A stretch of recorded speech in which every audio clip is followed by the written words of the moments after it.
అధ్యక్ష,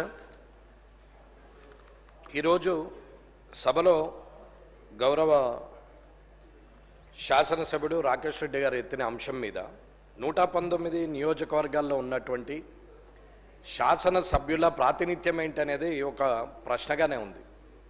గత ప్రభుత్వంలో అయినా ఇప్పటి ప్రభుత్వంలో అయినా ప్రతిపక్షమా అధికార పక్షమా అనకుండా ఎమ్మెల్యేలకు ఉన్నటువంటి ప్రాతినిధ్యం ఏంటి, ఎమ్మెల్యేలు శాసనసభలో చేసే కార్యక్రమాలు కానీ లేదా తన నియోజకవర్గంలో ప్రజలచే ఎన్నుకోబడి శాసనం ద్వారా శాసనసభలో వచ్చినటువంటి వ్యక్తికి ఉన్నటువంటి విలువలేంటి అనేది ఒక్కసారి మీరు దాని గురించి చెప్పాల్సిన అవసరం ఉంది అధ్యక్ష.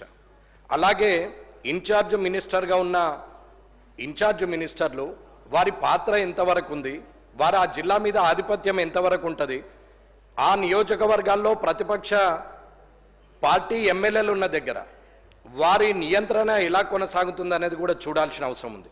ఇన్ఛార్జ్ మినిస్టర్ అనే వారు జీవో ప్రకారంగా శాసనం ద్వారా నిర్మితమైనటువంటి వ్యక్తుల లేకపోతే పార్టీ ప్రభుత్వ పరంగా వారు ఇన్ఛార్జ్ మినిస్టర్లను పెట్టి ప్రతిపక్ష ఎమ్మెల్యేలను నియంత్రించే పరిస్థితి కోసం ఏర్పాటు చేసిందా అనేది మీరు తెలియజేయాల్సింది ఉంది అధ్యక్ష.